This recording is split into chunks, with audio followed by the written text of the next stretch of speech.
நடிகர்களை புகழ்கிற மாதிரி ஒரு விஷயங்கள் நடக்கும், கதாபாத்திரத்தை தூக்குற மாதிரி இருக்கும். As a music director will take ஒரு பின்னாடி போயிட்டு நம்மளும் ஆடியன்ஸ் மாதிரி உட்காந்து வச்சுட்டு இருப்போம். எலெக்ஷன் கேம்பெயின் மாதிரி சாங்ஸாக இருக்கும். அதெல்லாம் வந்து எனக்கு கொஞ்சம் போர் அடிச்சு போச்சு. மியூசிக் கம்போசர் ஆனது நான் வந்து இசையை வந்து ரசிக்கணுன்ற ஒரு விஷயத்துக்கு வந்தால் when I picked this first film, மின்னலைக்கு முன்னாடி 3 படம் நான் பண்ணல.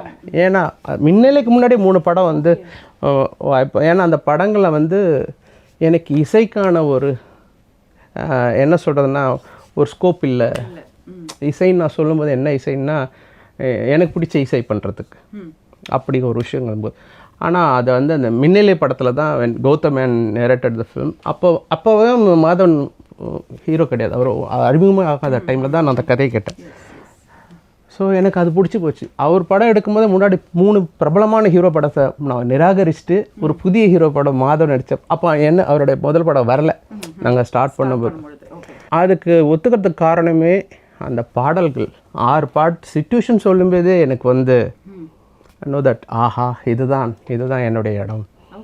அந்த மாதிரி தான் 12B நீங்கள் சொன்னதுலேருந்து எல்லாமே இந்த காதல் ரிப்பீட் வரைக்குமே அதுதான் எனக்கு வந்து என்னை வந்து இன்ஸ்பயர் பண்ணணும், என்னை என்ஜாய். என்ன ஒரு படம் எடுத்துக்கணுன்னா ஒரு வருடம் எப்படியும் இப்போலாம் ஆகிடுது.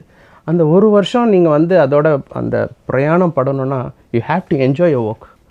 You got it. இது மோஸ்ட் ஆஃப் த கமர்ஷியல் ஃபிலிம்ஸில் அது நடக்காது. ஏன்னா அது எப்பயுமே நடிகர்களை புகழ்கிற மாதிரி ஒரு விஷயங்கள் நடக்கும், அந்த கதாபாத்திரத்தை தூக்குற மாதிரி இருக்கும். As a music director will take ஒரு பின்னாடி போயிட்டு நம்மளும் ஆடியன்ஸ் மாதிரி உட்காந்து வச்சுட்டு இருப்போம். புரியுதுங்களா? ஏதோ ஒரு எலெக்ஷன் கேம்பெயின் மாதிரி சாங்ஸாக இருக்கும். இல்லை அதெல்லாம் வந்து எனக்கு கொஞ்சம் போர் அடிச்சு போச்சு, என்னடா இதுன்னு சொல்லிட்டு. ஸோ அதிலே ஆத்மார்த்தமாக பண்ணணுன்ற ஒரு விஷயங்கள் வந்து இந்த விஷயங்களாக தான் வரும்போது பார்க்கும்போது ரொம்ப கண்ணை போட்டு ஐயோ இது வேணாம் அது வேணாம்னு சொல்லிட்டு போது.